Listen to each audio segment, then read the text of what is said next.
గుంటూరు నగరం నడిబొడ్డున 170 కోట్ల రూపాయలతో మరో భారీ ప్రాజెక్టు రూపుదిద్దుకోనుంది. ఈ ప్రాజెక్టు పూర్తయితే ఆ ప్రాంగణంతో పాటు ఆ ప్రాంతం కూడా అద్భుతంగా అభివృద్ధి చెందడం ఖాయమని చెప్పొచ్చు.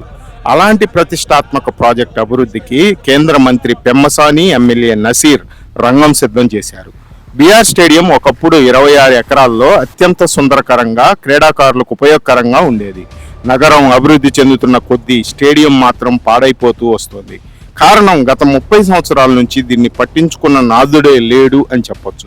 చాలా మంది రాజకీయ నాయకులు వచ్చి హామీలు ఇచ్చారే కానీ ఎవరూ పట్టించుకోలేదు.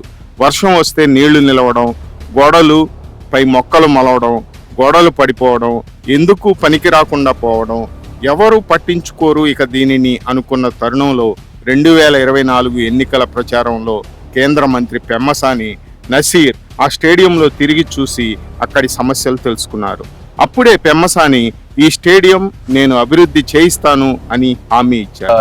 ఇది చూస్తా ఉంటే బ్యాక్ చాలా పడిపోయి ఉంది కాబట్టి ఇలాంటి వాటిని కూడా ఫాస్ట్ గా చేయాల్సిన అవసరం ఉంది. తెలుగుదేశం గవర్నమెంట్ వచ్చిన తర్వాత ఈ 2 సమస్యల్ని పరిష్కరిస్తాం.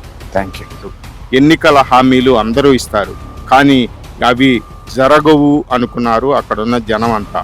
కానీ చెప్పిన మాట ప్రకారం గెలిచి కేంద్ర మంత్రి అయిన వెంటనే పెమ్మసాని ఈ స్టేడియంకి సంబంధించిన డిపిఆర్ తయారు చేయించి నేషనల్ స్టాండర్డ్స్తో అన్ని సదుపాయాలు ఉండేలాగా 170 కోట్ల రూపాయలతో ఒక ఎస్టిమేషన్ వేయించి ఈ స్టేడియం పూర్తిగా శిథిలావస్థలో ఉంది.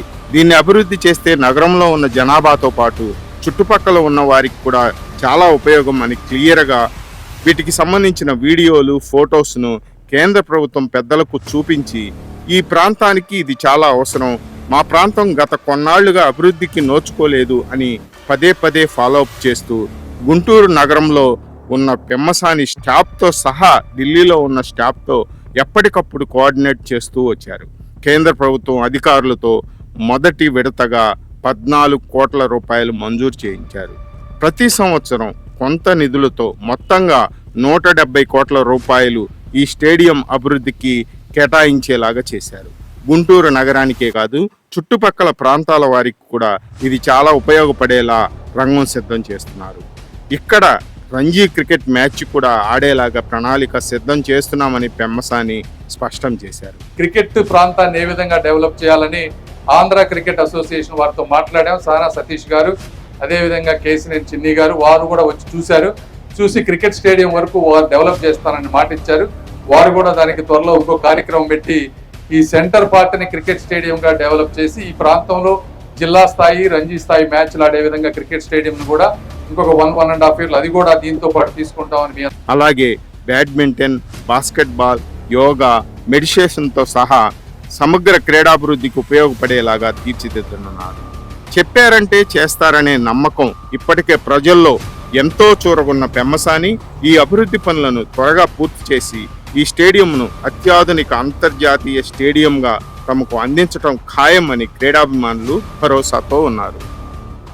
ఇది దాదాపు 2 floors 80,000 square feet badminton multipurpose, అంటే badminton courts, basketball courts, yoga, meditation, squash courts, carroms, chess room, toilets, admin office, అదేవిధంగా 500 మంది కూర్చునే విధంగా ఒక అడ్మిన్ ఆఫీస్, గ్యాలరీ, ఇలా అనేక రకమైనటువంటి వాటితోటి ఈ రోజు రాబోతా ఉంది.